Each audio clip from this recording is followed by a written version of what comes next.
গল্প শুরু করবার আগে অ্যাজ ইউজুয়াল জানিয়ে রাখি, যদি আমাদের চ্যানেলে নতুন হয়ে থাকো বা এখনও যদি আমাদেরকে সাবস্ক্রাইব না করে থাকো, কি করছো? সাবস্ক্রাইবটা করে দাও এবার। আর হ্যাঁ, এখন আমরা আছি স্পটিফাইতেও। এখন থেকে ইউটিউবের 1 সপ্তাহ আগে নতুন গল্প যাবে স্পটিফাইতে। এই গল্পে স্পটিফাই লিঙ্ক এবং আমাদের চ্যানেলে স্পটিফাই লিঙ্ক দুটোই দেওয়া রইল ডেসক্রিপশন বক্সে। আমাদের চেক আউট করতে ভুলো না কিন্তু। বিশ্বের সবচেয়ে ভয়ঙ্কর পারমাণবিক বিস্ফোরণের ঘটনায় ইতিহাসে কুখ্যাত ছিল চার্নোবিল। সত্যি কি অসতর্কতাই এর কারণ? বিভিন্ন বিজ্ঞানীদের কিছু বিতর্কিত মন্তব্যের মধ্যে অন্যতম হল লোকচক্ষুর আড়ালে এই পারমাণবিক শক্তি কেন্দ্রে নাকি উৎপাদন করা হতো অন্য কোনো বস্তু। আজ সেই বিতর্কিত অধ্যায় নিয়ে হাজির হয়েছি আমরা। শুনতে থাকো আজকের গল্প অঙ্কিতার কলমে মহাবিস্ফোরণের পরে।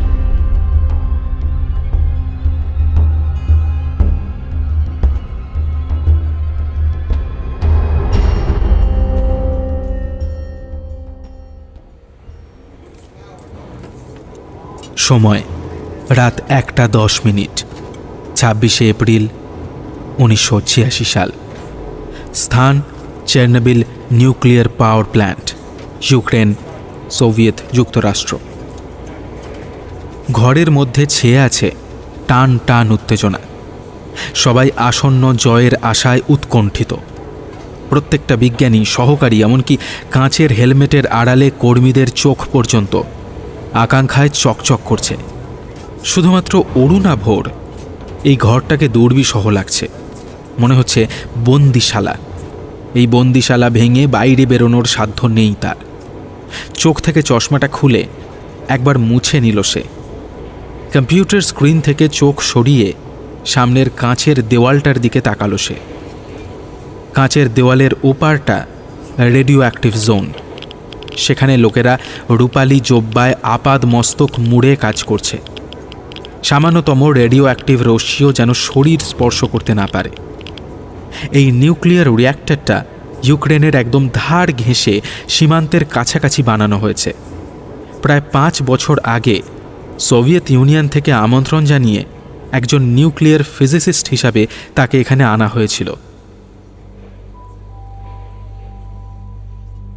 আজকে অরুণাভর একটুও ভালো লাগছে না। এমনকি দীর্ঘ 5 বছরের গবেষণার চূড়ান্ত পর্যায়ে আজ সেটাও কোনো অর্থ তৈরি করছে না বুকের মধ্যে। মনে হচ্ছে এখান থেকে এক মুহূর্তে বহু দূরে কোথাও চলে যেতে পারলে সে বেঁচে যাবে। চেয়ার ছেড়ে উঠে পড়ল অরুণাভ। রাত্রি 1:10। আজকে তার ছেলের জন্মদিন। না, ইংরেজি হিসাবে গতকাল। কয়েক ঘন্টা আগে 6 বছর পূর্ণ হয়ে গিয়েছে ছেলেটার। শেষবার যখন সে কলকাতা গিয়েছিল তখন ছেলেটা সবে 1 বছরের। সেবার দেশ থেকে ফিরে আসার পরেই 4 নম্বর রিয়্যাক্টরের গোপন গবেষণার কাজটা জানানো হয় অরুণাভকে। তারপর থেকে সোভিয়েত সরকার তাকে আর দেশে ফিরে যেতে দেয়নি। এমনকি তার চিঠি, ফোন সবকিছুই ট্যাপ করা হয়েছে। যদি সে ঘুণাক্ষরে বুঝত এরা তার জন্য ফাঁদ তৈরি করে রেখেছে, তাহলে অরুণাভ কখনোই ফিরে আসত না। বদ্ধ অপারেটিং ঘরটা থেকে বেরিয়ে করিডোরে, তারপর সিঁড়ি বেয়ে একটা ছোট ব্যালকনিতে বেরিয়ে এলো অরুণাভ। বাইরে ঝিরঝির করে বরফ পড়ছে। ঠান্ডা হাওয়া সূচের মতো এসে তীক্ষ্ণভাবে বিঁধে যাচ্ছে হাড়ে। অরুণাভ কিছুক্ষণ চুপচাপ দাঁড়িয়ে রইল। আজ একজনের আসার কথা তার ফ্ল্যাটে, ভারত সরকারের এক গুপ্তচর। সে গোপনে রেখে যাবে ভুয়ো পাসপোর্ট আর টিকিট। ধরা পড়লে সোভিয়েত পুলিশের হাতে মৃত্যু নিশ্চিত। কিন্তু এ ছাড়া আর উপায় কি? সে বুঝেই গিয়েছে যে ভারতে ফেরবার আর আশা নেই। যে ভয়ঙ্কর গবেষণায় সে অংশগ্রহণ করেছে, যে সমস্ত কথা সে জানে, এখন কিছুতেই সোভিয়েত সরকার তাকে ভারতে ফিরে যেতে দেবে না। তাই একমাত্র রাস্তা হলো গোপনে পোল্যান্ড চলে যাওয়া। সেই চেষ্টাই সে করে যাচ্ছে গত 1 বছর ধরে। আজকাল অরুণাভর মনে হয় কারা যেন সর্বক্ষণ তাকে নজরে নজরে রাখে। পোল্যান্ড যাওয়ার প্ল্যানটা শেষ পর্যন্ত সফল হবে কিনা কে জানে। দূরে এক জায়গায় অনেকগুলো আলো ঝিকমিক করছে। ওটা প্রিপিয়েত শহর। এই পাওয়ার প্ল্যান্টের সমস্ত কর্মী আর তাদের পরিবারবর্গ থাকে ওখানে। অরুণাভ ওখানেই থাকে। এই মুহূর্তে ভারত সরকারের গুপ্তচর হয়তো ডুপ্লিকেট চাবিতে ফ্ল্যাট খুলে রেখে যাচ্ছে তার মুক্তির চাবিকাঠি। 5 বছরের বেশি সময় হয়ে গেল সে সন্তানের মুখ দেখেনি। অরুণাভ বুঝতে পারল না ঠান্ডা নাকি উত্তেজনা, কিসে তার হাত কাঁপছে। একটা সিগারেট ধরিয়ে মনটাকে শান্ত করতে চাইল সে। এই 4 নম্বর রিয়্যাক্টরে একটা মারাত্মক গবেষণা চলছে আজ 5 বছর হলো। নিউক্লিয়ার পাওয়ার প্ল্যান্টের ছদ্মবেশের আড়ালে এক অকল্পনীয় কাজে মেতেছে সোভিয়েত ইউনিয়ন। এরা ফিজিক্সের এক অসম্ভব সূত্রকে বাস্তবায়িত করতে চলেছে। ফিরে যেতে চাইছে সৃষ্টির জন্মলগ্নে, তৈরি করতে চাইছে আর একটা ক্ষুদ্র মহাবিস্ফোরণ, ঠিক যেমনটা ঘটেছিল এই ব্রহ্মাণ্ড সৃষ্টির জন্মলগ্নে আজ থেকে প্রায় 1300,000 কোটি বছর আগে। এই মুহূর্তে সেই অবস্থা তৈরি হচ্ছে ওই নিউক্লিয়ার রিয়্যাক্টরের ছদ্মবেশের আড়ালে। অরুণাভ একজন পদার্থবিদ। কিছু পার্টিকেলস নিয়ে কাজ করা ছাড়া এই বিশাল প্রজেক্টের ভেতরে কখনোই তাকে ঢুকতে দেওয়া হয়নি। অবশ্য কোনো মানুষই সম্পূর্ণ ব্যাপারটা জানে না। যতটুকু অংশ তাদের জানতে দেওয়া হয় ঠিক ততটুকুই তারা জানে। গত 4 বছর ধরে অরুণাভর মতো 100-র ওপরে পদার্থবিদ এবং গণিতবিদ এই গোপন গবেষণাগারে কালক্ষেপ করছে। গত সপ্তাহে গবেষণার শেষ পর্যায়ে উপনীত হয়েছে ওরা। এখন শুধু অপেক্ষা, দুটো বস্তু কণা ঠিক কখন ধাক্কা খাবে আর তা থেকে ঠিক কোন মহাজাগতিক বস্তু উৎপন্ন হবে তা জানে না অরুণাভ। গত 7 দিন ধরে ওরা কেউ এই ফ্যাক্টরির বাইরে বেরোয়নি। দিন রাত্রি অপেক্ষা করছে কখন আসবে সেই পুণ্যলগ্ন। পুণ্য নাকি ভয়ঙ্কর, কি অপেক্ষা করছে মানবজাতির জন্য?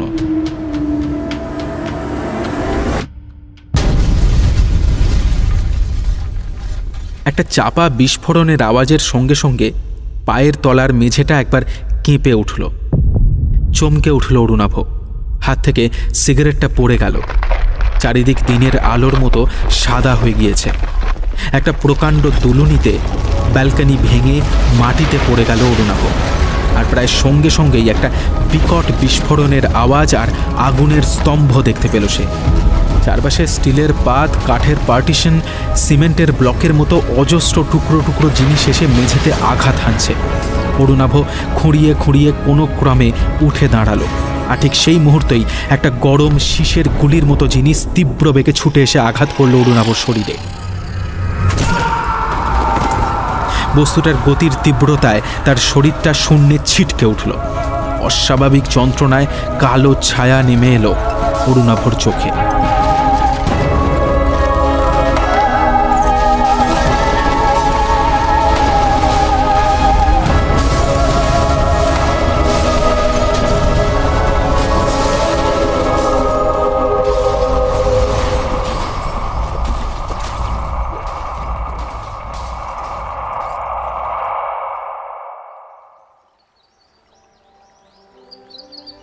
সময় বিকেলবেলা, 25শে এপ্রিল 1996। স্থান দক্ষিণ 24 পরগনা, পশ্চিমবঙ্গ, ভারতবর্ষ। কচু পাতা আর একটা বাঁশকাঠি দিয়ে নৌকা বানিয়ে নদীতে ভাসাচ্ছিল উজান। জোয়ার বলে নদীটা খানিক উঠে এসেছে। বিপজ্জনক ভাঙা পাড়ের গায়ে বিশাল অশ্বত্থ গাছের শিকড় বেয়ে নেমে এসে নদীতে নৌকা ভাসাচ্ছিল উজান। জঙ্গলের মাঝে নদীর ধার ঘেঁষে একটা ছোট্ট খালি চাতাল মতো, আর নদী থেকে জঙ্গলের মাঝ দিয়ে বয়ে গেছে সরু একটা খাঁড়ি। আশেপাশের গ্রামের কেউ আসে না এই দিকটায়। মধু নিতে মৌলিরা অথবা কুচো মাছ ধরতে বউদেরও পাত্তা পাওয়া যায় না এই জঙ্গল আর খাঁড়ির মধ্যে। উজান আসে একটা ছোট্ট ডিঙি করে গ্রামের মাঝের খাল ধরে। সরু মজা খালে ছোট্ট ডিঙি ছাড়া ঢোকা শক্ত। জোয়ার চলে গেলেই খালের জল নেমে কাদা বেরিয়ে যায়। সামনে দিগন্ত বিস্তৃত বড় নদী। সেই নদী ক্রমাগত গিলে খাচ্ছে পাড়। ঝুপ ঝুপ করে অবিরাম ধসে পড়ছে মাটি। গভীর জলে আচমকা তৈরি হচ্ছে ঘূর্ণাবর্ত, আবার মিলিয়ে যাচ্ছে। সেই জন্য বড় নদী বেয়ে পারতপক্ষে কেউ এদিকে নৌকা নিয়ে আসে না। কচুপাতার নৌকাটা নদীতে ভাসিয়ে দিয়ে বড় অশ্বত্থ গাছটার শিকড় বেয়ে বেয়ে গুঁড়ির কাছে ঘাস জমিতে উঠে এলো উজান। বুনো ঘাসে পায়ের কাদা মুছে ইঁট বাঁধানো চত্বরটায় বসল সে। কচুপাতার নৌকাটা ভেসে যাচ্ছে নদীর জলে। একটা স্টিমার দাঁড়িয়ে আছে মাঝ নদীতে। স্টিমারের ওপরে দুটো মানুষ দূরবীন লাগিয়ে এদিকে যেন দেখছে। উজানের একটু অস্থির লাগলো। মানুষের সঙ্গ, মানুষের দৃষ্টি এখন তার অসহ্য লাগছে। মন ভালো না থাকলে এই নির্জন জায়গাটায় এসে বসে থাকা উজানের ছোটবেলার অভ্যেস। এখানে নিশ্ছিদ্র নিরিবিলি। এখানে কেউ উজানকে জ্বালাতে আসবে না। কারোর অদ্ভুত দৃষ্টি, ফিসফিসে কথা বিঁধবে না তাকে। জনমনীষী এখানে আসতে সাহস পায় না। এই অঞ্চলে বাঘ কুমিরের তেমন উৎপাত না থাকলেও এই পোড়ো ভাঙা চত্বরে সাপখোপের উপদ্রবটাই বেশি। বহু কাল আগে হয়তো এখানে কোনো মন্দির বা কারোর পাকা বাড়ি ছিল। বুনো ঝোপ জঙ্গল এখনও মুছে দিতে পারেনি ইট সিমেন্টের চত্বরটাকে। বাঘ কুমির সাপখোপ ছেড়ে দিলেও শুধুমাত্র অশরীরীর ভয়েই চারপাশের গ্রামের লোক মজা খাঁড়িতে নৌকা বাড়ায় না। ছোটবেলা থেকে শুধু ভূত দেখার জন্যই উজান এখানে এসেছে। একটাও ভূত যদি সে কখনো দেখতে পেত, জিজ্ঞেস করত বাবার কথা। উজান হঠাৎ দু হাতে মুখ ঢেকে ফুঁপিয়ে উঠল। আজকে তার জন্মদিন।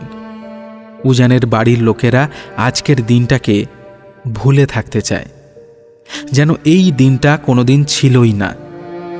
উজান ভাবে, এইরকম করে কি ভুলে যাওয়া যায় একটা দিনকে? সে লক্ষ্য করেছে আজকে ঠাম্মা ঠাকুর ঘরে বসে হাপুস নয়নে কাঁদছিল। দাদু আজকে অন্যমনস্ক হয়ে জানলার বাইরে তাকিয়েছিল, খবরের কাগজটা অবধি পড়েনি। মা আজও স্কুলে চলে গিয়েছে, কিন্তু ট্রেনের মান্থলিটা ভুলে রেখে গেছে টেবিলের ওপর। আর উজান পালিয়ে এসে বসে আছে নদীর ধারে। আজকের দিনটা কেউ ভোলে না, সবাই শুধু চাপা দেওয়ার চেষ্টা করে। 10 বছর আগে আজকের রাতেই তো তার বাবা মারা গিয়েছিলেন। তখন উজান মোটে 6 বছরের। চোখ মুছে নদীর বাঁকের দিকে তাকালো উজান। কচু পাতার নৌকাটা ভেসে ভেসে অনেক দূর চলে গিয়েছে, অথবা ডুবে গিয়েছে হয়তো, আর দেখা যাচ্ছে না।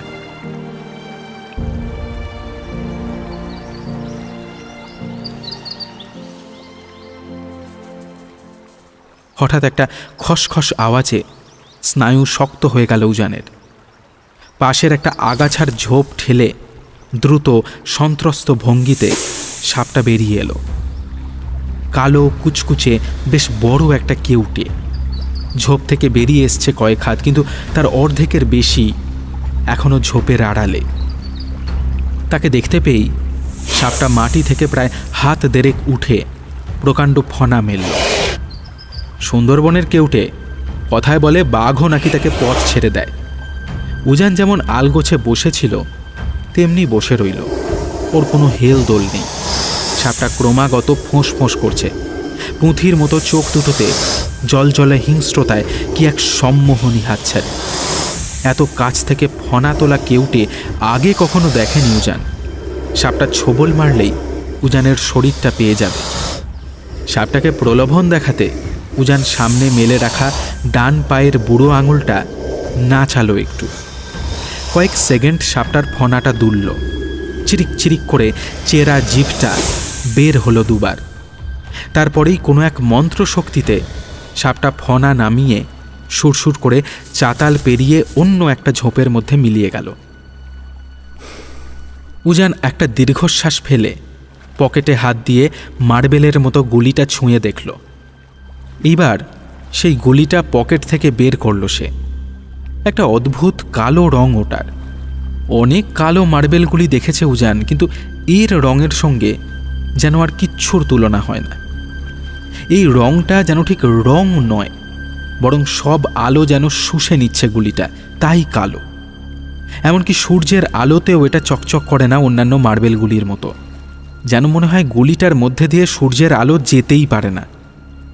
উজান গুলিটাকে এ হাত ও হাত করে নাড়াচাড়া করল। এক হাতে বেশিক্ষণ ধরে রাখা যায় না গুলিটা, বরফের থেকেও কয়েক গুণ বেশি ঠান্ডা। অথচ সে এটাকে জলের মধ্যে ফেলে দেখেছে, এটার চারপাশের জল বরফ হয়ে যায় না।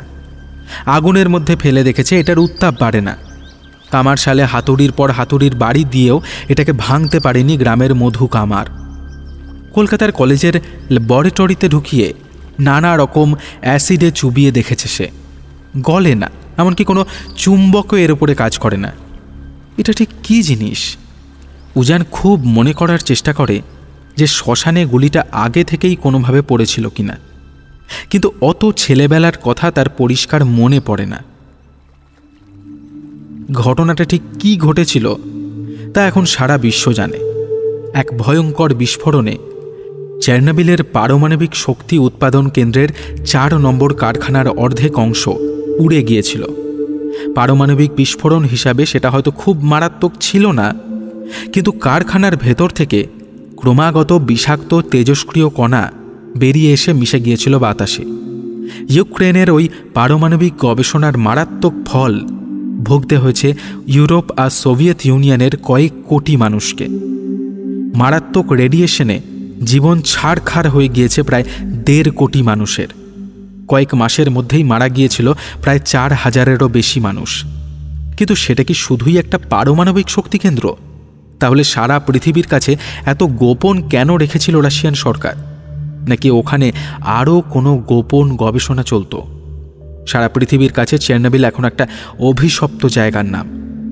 দুর্ঘটনার প্রায় 1 মাস পরে এক বিশেষ ধরনের বাক্স করে তার বাবার মৃতদেহ আনা হয়েছিল কলকাতায়। উজান আজ বোঝে যে ভারত সরকারের বিশেষ হস্তক্ষেপ ছাড়া বাবার দেহও নিয়ে আসা সম্ভব ছিল না তাদের পক্ষে। কথা ছিল সেই বাক্স সমেতই বাবাকে বিশেষ প্রক্রিয়ায় কবর দিতে হবে কলকাতায়। কিন্তু উজানের ঠাকুরদা কিভাবে যেন শেষমেশ বাবার দেহটা লুকিয়ে বের করে নিয়ে আসে গ্রামে। শ্মশানে বাবাকে পোড়ানোর পরে ছাইয়ের মধ্যে এই গুলিটাকে পড়ে থাকতে দেখেছিল 6 বছরের ছেলেটা। গুলিটা যদি আগে থেকে শ্মশানে না পড়ে থাকে তাহলে নিশ্চয়ই ওটা এসেছিল তার বাবার সঙ্গে।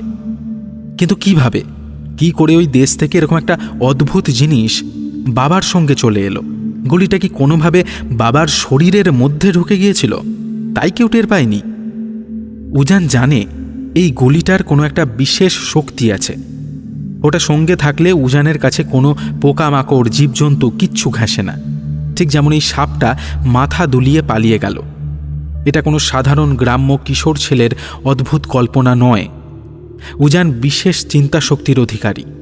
মাত্র 12 বছর বয়সে উজান মাধ্যমিক দেয় আর ব্রিলিয়ান্ট রেজাল্ট করে।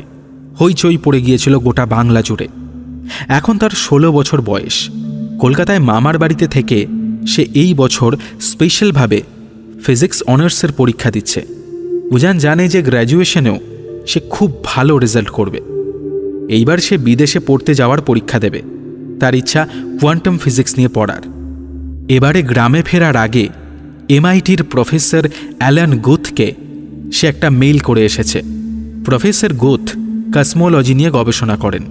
তার কাছে যেতে পারলে সে হয়তো তার রিসার্চের কাজে অনেকটা এগোতে পারবে। এত কম বয়সী কোনো ছেলেকে বিখ্যাত কোনো প্রফেসর তার কোনো মাস্টার্স প্রোগ্রামে নেবে কিনা সে জানে না, কিন্তু এই গুলিটার মধ্যে কি রহস্য আছে তা তো তাকে ভেদ করতেই হবে। প্রয়োজন পড়লে পৃথিবীর যে কোনো প্রান্তে যেতে রাজি সে। ওই উজান বাবু, ওই! একটা মোটা গলার ডাক উজানের চিন্তার দেওয়াল ভেঙে ঢুকে পড়ল। সে দেখল নদীর ওপরে একটা মাছ ধরার নৌকা, আর তাতে সাদা দাড়ি উড়িয়ে সোহেল আলী বসে আছে। সোহেল আলী তাদের গ্রামের মাঝি। ছোটবেলায় এর কাছেই উজান নৌকা বা ডিঙি চালানো শিখেছিল। আলী মাঝি নৌকাটাকে ভাঙা পাড়ের কাছে টেনে এনে কাদা মাটিতে লগিটা গুঁজল। পাড়ের দিকে মুখ তুলে চেঁচালো আবার, ওই বাবু, এই জঙ্গলে আপনি কি করতেছেন? বাঘের খাদ্য হওয়ার শখ হইছে বুঝি? কিছু না আলী দাদা, আমি একটু বাদে ঘরে ফিরবো। তুমি আবার শুধু শুধু এখানে আসতে গেলে কেন, তাও একটা ছোট নৌকো নিয়ে? ঘরে ফিরবেন কেমনে? জুয়ার তো চলি গেলা। সে কি? বলে চমকে উঠে উজান নদীর দিকে তাকায়। সত্যি আজ সে অনেকটা দেরি করে ফেলেছে। নদীর জল নেমে গিয়েছে অনেকটা নিচে। খাঁড়ির শেষ অবধি যেতে যেতে আর জল থাকবে না। সে ডিঙি করে আর ফিরতে পারবে না। উজান বিপাকে পড়ে গেল। তোমার নৌকোয় ফিরি আলি দাদা, আমি কাল এসে ডিঙিখানা নিয়ে যাবো। ভাঙা পাড় বেয়ে নামতে যাওয়ার আগে উজান দেখল মাঝ নদী ছেড়ে স্টিমারটা কখন যেন এদিকে রওনা দিয়েছে। খ্যাপা ষাঁড়ের মতো ছুটে আসছে এই ছোট্ট জঙ্গলটা লক্ষ্য করে। পাগল নাকি ওরা? মাঝ নদীর এপাশেই চোরা চর আছে। এখন ভাটির সময়, একবার চরে আটকে গেলে। লিচ্ছই উঠে আসছো তাড়াতাড়ি, এখানে বেশিক্ষণ নৌকা রাখতে পারবো নি কো। দেখছো না টানে টানে কিরম পাড় ভাঙি যায়, উঠে আসো। আলী মাঝি তাড়া দিল উজানকে। মাঝির কথাকে সত্য প্রমাণ করতেই পাড়ের বিশাল একটা অংশ হুড়মুড়িয়ে ভেঙে পড়ল নদীর জলে। ঢেউয়ের ধাক্কায় আলীর নৌকা দুলে দুলে সরে গেল। আবারও আলী মাঝি শক্ত হাতে বৈঠা বেয়ে নৌকাটাকে টেনে নিয়ে এলো পাড়ের কাছে। উজান অশ্বত্থ গাছের শিকড় ধরে ঝুল খেতে খেতে নিচে নামতে লাগলো। কেমন একটা অস্বস্তি বোধ হচ্ছে তার। স্নায়ু শক্ত হয়ে উঠেছে, ঘাড়ের রোঁয়া দাঁড়িয়ে গেছে, সাপটা ফনা তুলতে যেমন হয়েছিল। মাঝপথে ঝুলন্ত অবস্থাতেই সে থেমে গেল। ঘাড় ফিরিয়ে দেখল স্টিমারটা তাদের খুব কাছে চলে এসেছে। স্টিমারের ওপরে দুটো লোক দাঁড়িয়ে, একজনের হাতে দূরবীন আর অন্যজনের হাতে। উজান প্রায় ফিট 6 কোপর থেকেই শিকড় ছেড়ে লাফিয়ে পড়ল নৌকার মধ্যে। দুলে উঠল নৌকা। বুড়ো মাঝি রেগে মেগে কিছু বলার আগেই দুটো পটকা ফাটার মতো আওয়াজ হলো। ক্ষণিক আগে উজান যে জায়গাটায় ঝুলছিল, শাঁ শাঁ করে দুটো গুলি এসে মিধল সেখানকার কাদা মাটিতে।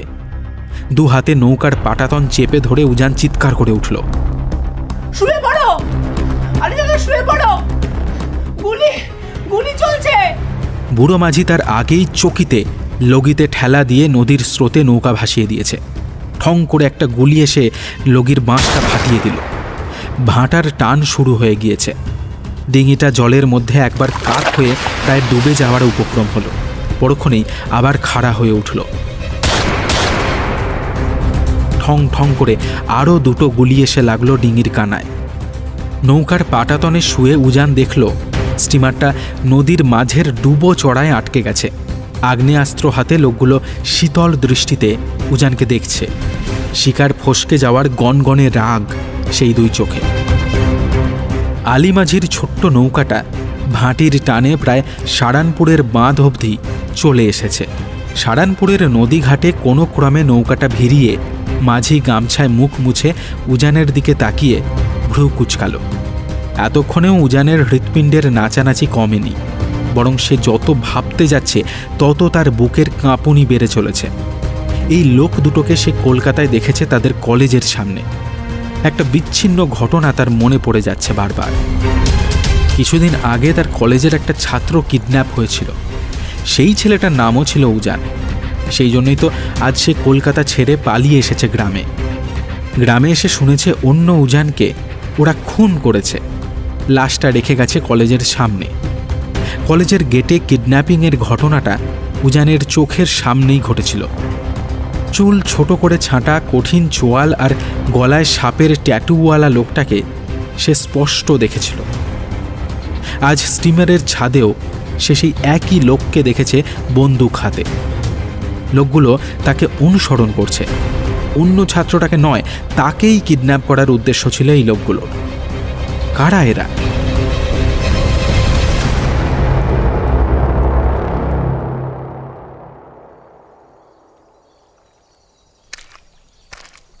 কাদা ভেঙে যখন শক্ত মাটিতে উঠে এলো উজান, ততক্ষণে সন্ধে হয়ে গিয়েছে।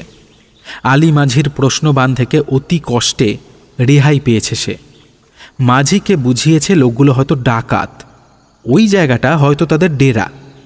সারানপুরের ঘাটে দাঁড়িয়ে দিশেহারা বোধ করল উজান। সারানপুর থেকে গ্রামের ভিতর দিয়ে ঘুরপথে বাড়ি ফিরতে ফিরতে অনেকক্ষণ লেগে যাবে। লোকগুলো কি তার বাড়ি চেনে? এদের কাছে তো বন্দুক আছে, যদি বাড়িতে হামলা করে এখন সে কি করবে? এ তো বাঘ, কুমির বা সাপ খোপ নয় যেই পকেটের মার্বেলটা উজানকে বাঁচিয়ে দেবে। হঠাৎই উজানের মনে পড়ল, আরে এই সারানপুরেই তো সঞ্জয়রা থাকে। এই সারানপুর পুলিশ স্টেশনের মেজবাবুর ছেলে সঞ্জয়ের সঙ্গেই তো ছোটবেলায় খুব বন্ধুত্ব হয়েছিল তার। দুজনে চুটিয়ে দাবা খেলতো। খুব ছোটবেলায় অ্যাক্সিডেন্টে সঞ্জয়ের একটা পা বাদ চলে গিয়েছে, কিন্তু ছেলেটার দাবা খেলার মাথা খুব ভালো। পড়তে পড়তে উজানের যখন আর ভালো লাগতো না, তখন 2-4টে গ্রাম ডিঙিয়ে সঞ্জয়ের সঙ্গে দাবা খেলতে আসতো সে। সঞ্জয়ের বাড়িতেই যাওয়া ভালো। পুলিশ জেঠুকে সব খুলে বললে জেঠু নিশ্চয়ই কোনো ব্যবস্থা নিতে পারবে। তাকে ঘিরে কিছু একটা ঘটতে চলেছে, এটা সে স্পষ্ট বুঝতে পারছে। লোকগুলো তাকে মারতে চেয়েছিল, কিন্তু কেন? তাকে মেরে কার কি লাভ হবে? সঞ্জয়ের বাড়ি যাওয়ার পথে এই সব ভাবতে ভাবতে মাথা গরম হয়ে গেল উজানের। সঞ্জয় বাড়ির সামনের উঁচু দাওয়ায় হেলান দিয়ে বসে আছে। পাশে পড়ে আছে তার চিরসঙ্গী ক্রাচ দুটো। উজানকে দেখতে পেয়ে সঞ্জয় উচ্ছ্বাসিত হয়ে উঠল। আরে কি কাণ্ড! দেখ, তোর কথাই ভাবছিলাম। হপ্তাখানেক আগে বাবা বলল যে তুই গ্রামে ফিরেছিস। তখন থেকেই ভাবছি যে তুই একবার অন্তত ঠিক আসবি। কেমন আছিস বল? কলকাতা কেমন লাগছে? হ্যাঁ রে, ভালোই আছি। আর কলকাতা খুব ভালো লাগছে। আর শোন না, ওই জেঠু কই রে, থানায়? না রে, বাবা তো আজ 2 দিন হলো গ্রামে নেই। তবে আজকে ফিরবে কথা আছে, কিছুক্ষণ আগেই ফোন করেছিল। আজকে মাঝরাতে তো আমাদের বাড়িতে রক্ষাকালীর পুজো আছে। পুজো শুরুর আগেই বাবা ঠিক চলে আসবে, তুই বস না। বেশ কিছুক্ষণ ইতস্তত করে শেষমেশ সঞ্জয়কে একটু আগে ঘটা ঘটনাটা বলেই ফেলল উজান। বলিস কি রে, তুই ঠিক জানিস ওরা গুলি করলো? আরে হ্যাঁ রে, বাঁশের লগিটা পুরো ফাটিয়ে দিয়েছে। চল ঘরে যাই। তুই বরং বাড়িতে একটা ফোন করে দে। সন্ধে হয়ে গেছে, এরপর কাকিমা চিন্তা করবে। উজানকে সঙ্গে নিয়ে ক্রাচে ভর করে সঞ্জয় ঘরে ঢুকল। বাড়িতে ফোন করে উজান বলে দিল যে আজকের রাতটা সে সঞ্জয়ের বাড়িতেই থাকবে, তারা যেন চিন্তা না করে। কিন্তু দাদু ফোনটা রাখতে দিল না উজানকে। এই দাঁড়া দাঁড়া দাঁড়া, কথা আছে। তোর খোঁজে 2জন ভদ্রলোক এসেছে, অনেকক্ষণ বসে আছে। কাগজের লোক নাকি ওরা। উজানের হাত কেঁপে রিসিভারটা পড়ে গেল। ভয়ে তার গলা শুকিয়ে গেছে। সঞ্জয় রিসিভারটা তুলে নিল। 2-1 কথায় অবস্থাটা বুঝে নিয়ে সে দাদুকে বলল, আপনি বরং ওদেরকে বসতে বলুন, উজান ঘণ্টাখানেকের মধ্যেই ফিরবে। উজান প্রাণপণে হাত পা নেড়ে সঞ্জয়কে বোঝানোর চেষ্টা করল যে ওই লোকগুলো শয়তান। সঞ্জয় যেন উজানের কথা কিছুই বুঝছে না। সে যথারীতি আরও 2-1 বার হুঁ হাঁ করে ফোনটা রেখে দিল। ফোনটা রেখে সঞ্জয় উজানের দিকে তাকালো। তুই কি ভেবেছিস আমি সত্যি সত্যি তোকে বাড়ি যেতে দেবো? আমি এক্ষুনি থানায় ফোন করে পুলিশ পাঠাচ্ছি তোদের বাড়িতে। লোক দুটোকে সোজা থানায় ধরে নিয়ে যাবে। বাবার আসা অবধি অপেক্ষা করার দরকার নেই। উজান আশ্বস্ত বোধ করল। না, এই সব ব্যাপারে সঞ্জয়ের মাথা খুব সাফ। সে একদম ঠিক জায়গাতেই এসেছে।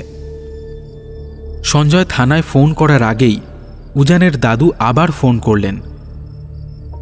এই লোক দুটো চলে গেল বুঝলি, পরে আবার আসবে বললো। তোর তাড়াহুড়ো করে আসার দরকার নেই, পুজো মিটলে পরে আসিস। দাদুর সঙ্গে আরও কিছুক্ষণ কথা বলে উজান ফোনটা নামিয়ে রাখল। তারপর সঞ্জয়কে ব্যাপারটা জানাতে সঞ্জয় কিছুক্ষণ কপাল কুঁচকে চুপ করে বসে রইল। ঠিক বুঝলাম না, এখন ফোন করে আবার কিছু জিজ্ঞেস করলে দাদু সন্দেহ করতে পারে। আনাতে তাহলে শোন না, আমার মনে হয় জেঠু একবার আসুক, তারপর জেঠুকে বরং সবটা বলি, তারপর না হয়। উজানের কথা শুনে সঞ্জয়ও ঘাড় নাড়াল। হ্যাঁ, তাই ভালো।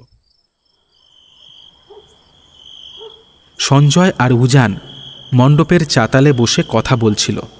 সিমেন্ট বাঁধানো চাতালের চারিদিকে 4টে থাম, তাতে মাথার ওপরে হিম আটকাতে চাঁদোয়া বাঁধা। 2টো থামের গায়ে হ্যালোজেন লাইট চালানো হয়েছে। তা সত্ত্বেও বাঁধানো চাতালের পুরো অন্ধকার ঠিক যেন কাটছে না। আলোর বৃত্তের বাইরেই নিকষ অন্ধকার। ঝোপঝাড়ে জোনাকি দপদপ করছে। খিড়কি পুকুরে একটা বড় মাছ ঘাই দিল। সঞ্জয়ের বাড়িটা নিঝুম হয়ে দাঁড়িয়ে আছে। চাতালের এক পাশে একটা মানুষ প্রমাণ রক্ষাকালীর মূর্তি। করাল বদনী, মুক্তকেশী, আধ হাত রক্তবর্ণ জিহ্বা সম্বলিত এই মূর্তিটাকে দেখলেই উজানের কেমন যেন গা ছমছম করে। পুজো হয়ে গিয়েছে আধ ঘন্টা হলো। এতক্ষণ গ্রামের মেয়ে, বউ আর লোকজনে কলকল করছিল জায়গাটা।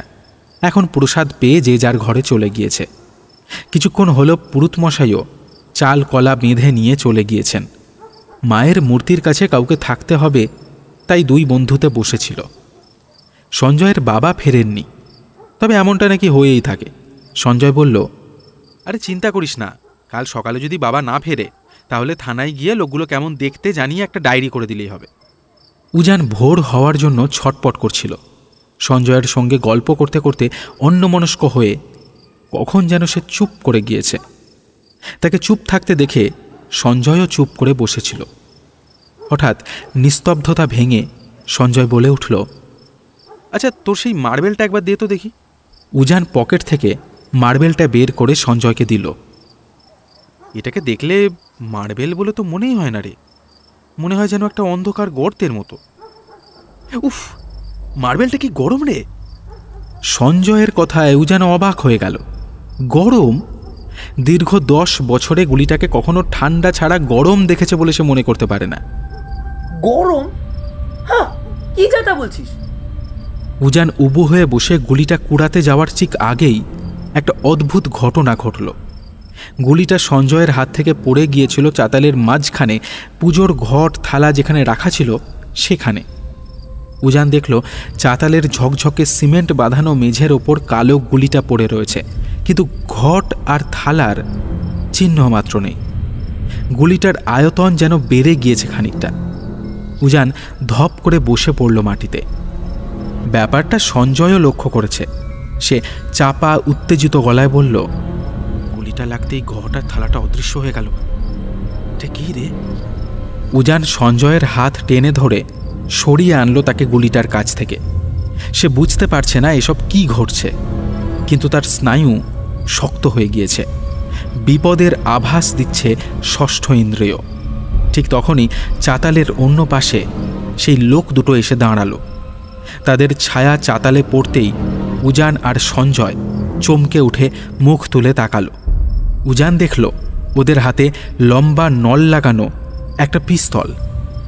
সঞ্জয় উজানের কানের কাছে কাঁপা গলায় বলল, এরা আমাদের এখানে গুলি করে দিলে ঘর থেকে মাও টের পাবে না। সঞ্জয়কে কথা বলতে দেখে গলায় ট্যাটুওয়ালা লোকটা পিস্তল উঁচিয়ে ইংরেজিতে শাসালো, bloody swine, how dare you! Ujan সঞ্জয়ের হাত চেপে ধরল। ভর দুপুরে এরা তার দিকে গুলি ছুঁড়েছিল, আর এখানে অন্ধকারে তাদের দুজনকে খুন করতে তাদের একটুও বাঁধবে না। এরা তাকে খুঁজে পেল কি করে? তার বাড়ির ফোন কি এরা ট্যাপ করেছে? অন্য লোকটা উঠে এলো মণ্ডপে। চিবিয়ে চিবিয়ে অদ্ভুত উচ্চারণে কিছু একটা জিজ্ঞেস করল। উজান ভালোভাবে বুঝতে পারল না। লোকটা আবার জিজ্ঞেস করল। এবার উজান বুঝতে পারল লোকটা বলছে, কসমসটা কোথায়? কসমস? কসমসটা কি? আমরা জানি কসমসটা তোর কাছেই আছে। ওটা আমাদের জিনিস। ভালোই ভালোই বল, কোথায় রেখেছিস ওটা? বল বল বল বল। লোকটার হাতে কোত্থেকে যেন একটা লম্বা ছুরি উঠে এসেছে। হ্যালোজেনের আলোয় চকচক করছে আর কাঁপছে ছুরির পাতলা ফলাটা। উজানের পেটের কাছে ছুরিটা ধরে অন্য হাতে উজানের জামা প্যান্টের পকেট হাতড়াতে লাগলো লোকটা। কি যেন খুঁজছে। উজানের পেটের ভেতরটা কেমন যেন ফাঁকা ফাঁকা লাগছে। আঙুলের ডগাগুলো ক্রমশ অবশ হয়ে আসছে। এরা কি চাইছে উজান বুঝতে পারছে না, অথচ এদের দেখে মনে হচ্ছে জিনিসটা না দিলে এরা উজান আর সঞ্জয়কে খুন করে ফেলবে এক্ষুনি। কসমস হলো বিশ্ব, জগৎ, বুঝতে পেরেছো? ছোট্ট ইউনিভার্স। খেঁকিয়ে উঠে লোকটা উজানের কাঁধ চেপে ধরল শক্ত হাতে। ছুরির ফলাটা উজানের গলায় চেপে বসেছে। উজান লোকটার কথার মাথা মুন্ডু কিছুই বুঝছে না। সে দিশেহারার মতো সঞ্জয়ের দিকে তাকালো। সঞ্জয় নিজের ক্রাচটা ধরে উঠে দাঁড়াবে বলে হাত বাড়িয়েছিল। পিস্তল হাতে গলায় ট্যাটুওয়ালা অন্য লোকটা চাতালে উঠে এসে সঞ্জয়ের বুকে একটা লাথি মারল। ছুরি হাতে লোকটা বরফের থেকেও ঠান্ডা গলায় বলে উঠল, তোর বাবার বডিতে যে জিনিসটা এসেছিল, যেটার জন্য আজ দুপুরে সাপটা তোকে কামড়ালো না রে, সেটা কোথায়? ওরা মার্বেলটা খুঁজতে এসেছে। একটা ছোট মার্বেলের জন্য এত কিছু? কি জিনিস ওটা? মার্বেলটা তো মণ্ডপের মাঝখানেই পড়ে রয়েছে। লোকগুলো বুঝতে পারেনি। এই এই কোথায় কসমসটা? এক্ষুনি বের করে দে, এক্ষুনি বের করে দেন, না দিলে একদম। উজান ভয়ে প্রায় নীল হয়ে গিয়েছে। সে কাঁপা কাঁপা গলায় হাত তুলে চাতালের মাঝখানটা দেখিয়ে দিল। মার্বেলগুলিটা এতক্ষণে প্রায় একটা ডিউস বলের সমান হয়ে গিয়েছে। আশেপাশের পূজা সামগ্রীগুলো সব অদৃশ্য। ট্যাটুওয়ালা লোকটা লোভীর মতো এগিয়ে গেল কালো বলটা ধরতে, আর ঠিক তখনই হাড় হিম করা ঘটনাটা ঘটল।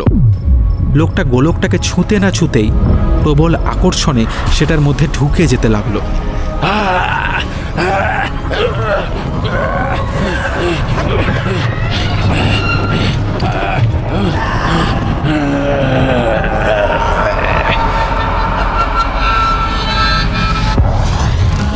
একটা মরণ চিৎকার বেরিয়ে এলো লোকটার গলা থেকে। পলক ফেলবার আগেই লোকটা অদৃশ্য হয়ে গেল গোলকটার মধ্যে। চিৎকারটা যেমন আচমকা শুরু হয়েছিল, তেমনি আচমকাই শেষ হয়ে গেল। নিকষ কালো গোলকটা লাফিয়ে উঠল মাটি থেকে কয়েক হাত ওপরে। আয়তনে বেড়ে ওটা এখন 5 নম্বরই ফুটবলের থেকেও খানিকটা বড় হয়ে গিয়েছে। হাতে ছুরিওয়ালা লোকটা এই অভাবনীয় ব্যাপারে কিছুক্ষণের জন্য হকচকিয়ে গিয়েছিল। উজানকে ছেড়ে সে সাহায্য করতে গিয়েছিল তার সঙ্গীকে। উজান এই সুযোগে পেছন থেকে সজোরে ধাক্কা দিল লোকটাকে, আর সঞ্জয়ও হাতের ক্রাচটা বাড়িয়ে হ্যাঁচকা টান দিল লোকটার পায়ে। ছুরিটা ছিটকে গেল। লোকটা হুমড়ি খেয়ে পড়ল বলটার ওপরে। আর 2 জোড়া বিস্মিত চোখের সামনে আবার আগের ঘটনাটার পুনরাবৃত্তি হলো।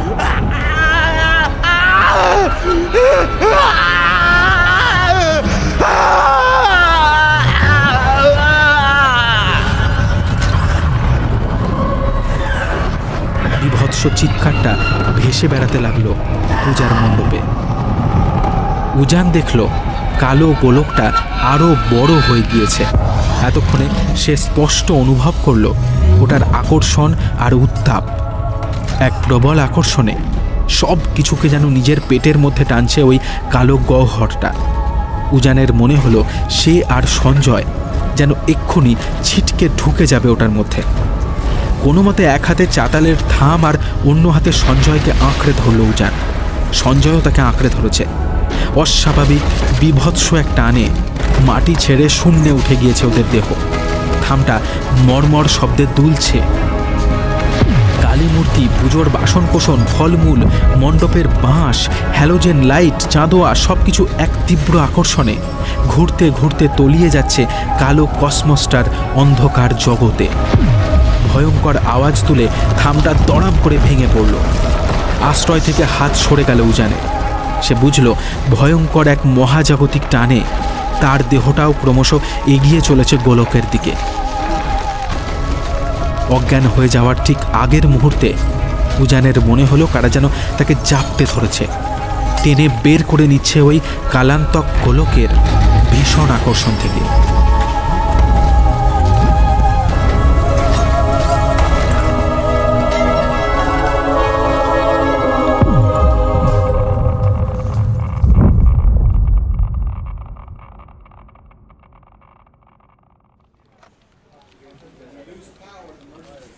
সময় সকালবেলা 25শে এপ্রিল 2006। স্থান সার্ন, জেনেভা, সুইজারল্যান্ড। কাল গভীর রাত্রে তার আবেদনপত্র অনুমোদন করেছে CERN. European Organisation for Nuclear Research ওরফে সার্ন এখন সাব অ্যাটমিক পার্টিকলসের এক প্রধান গবেষণাগার। বিগত 2 বছর ধরে তিনি এইখানেই কাজ করছেন।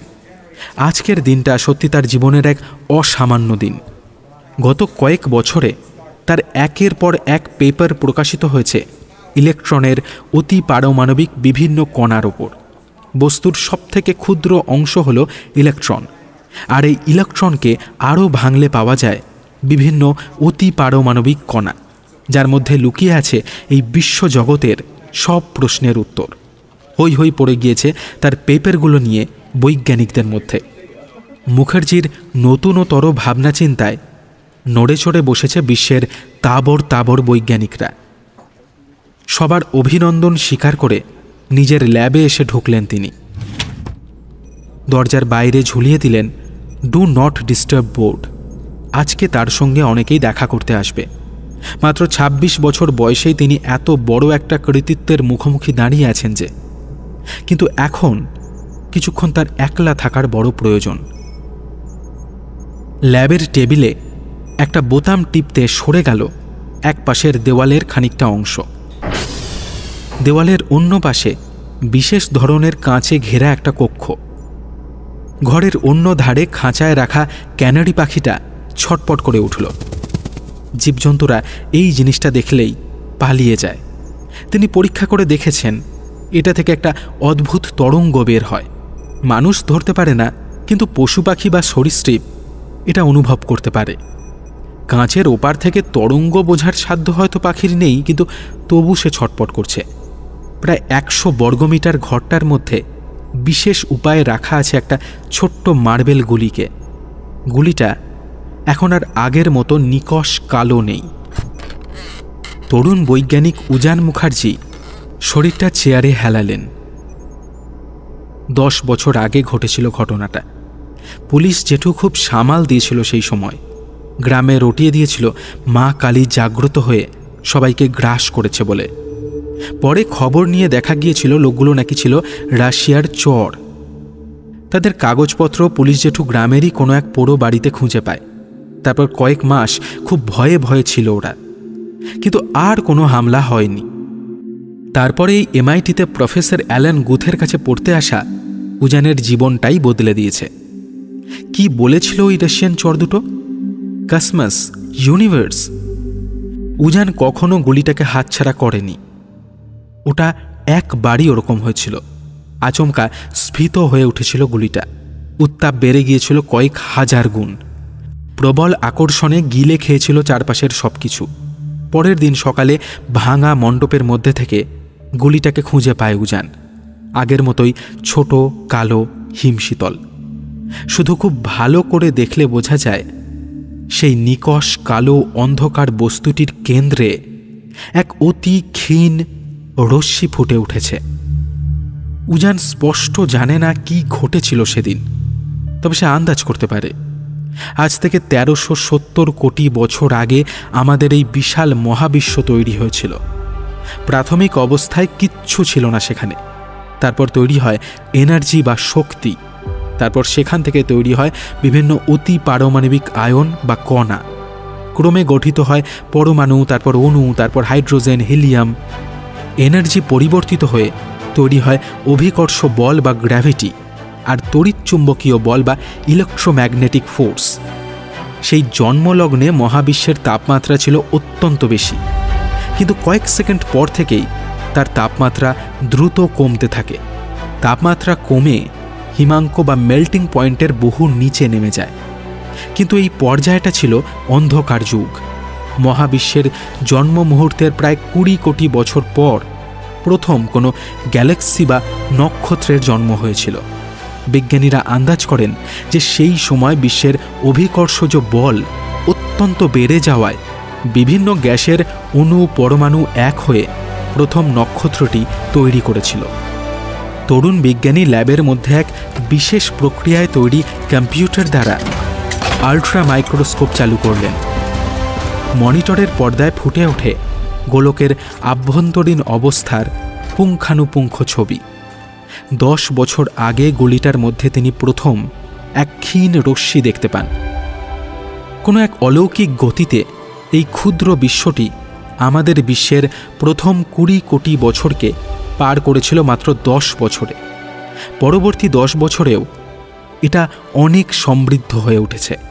আর উজান মুখার্জি পেয়েছেন মহাবিশ্বের বিভিন্ন গোপন রহস্যের সন্ধান, অনেক অজানা প্রশ্নের উত্তর। সার্নের মাটির নিচে এই রকম একাধিক কক্ষতে অজস্র বিজ্ঞানী বিগত 2 বছর ধরে এই গোলকের রহস্য সমাধানে ব্যস্ত। আজ রাত্রি ঠিক 12টা 10-এ আবার পূর্ণ হতে চলেছে 10টি বছর। আজ রাতেও কি অদ্ভুত কিছু ঘটাবে ওই গোলক? হয়তো খুলে যাবে বিজ্ঞানের অচেনা অজানা কোনো রাস্তা।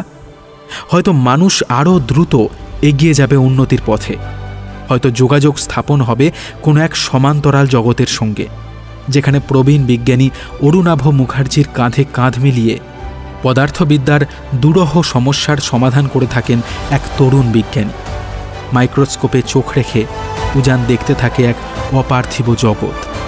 সেখানে কালো অন্ধকারের মধ্যে সরে সরে যাচ্ছে গ্যালাক্সি, নেবুলা, ক্লাস্টার, নক্ষত্র, গ্রহ, উপগ্রহ।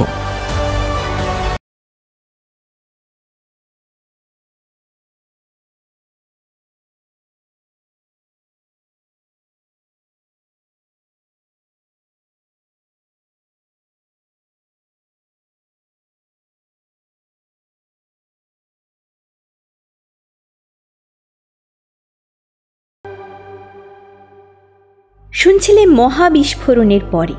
আজ গল্প পাঠে ছিল রণদীপ। অন্যান্য চরিত্রে ছিল সমাপন, অনুভব, রণদীপ, ইভান, রক্তিম ও অভিষেক।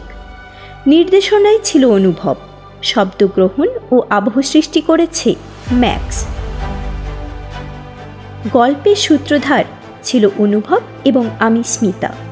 পোস্টারটা বানিয়েছে কভারম্যান অভিব্রত। আমাদের স্পটিফাইতে ফলো করতে ভুলে যেও না কিন্তু। সঙ্গে এই ইউটিউব চ্যানেলটিকে সাবস্ক্রাইব করা, লাইক এবং শেয়ার করার কথা আলাদা করে আর বললাম না।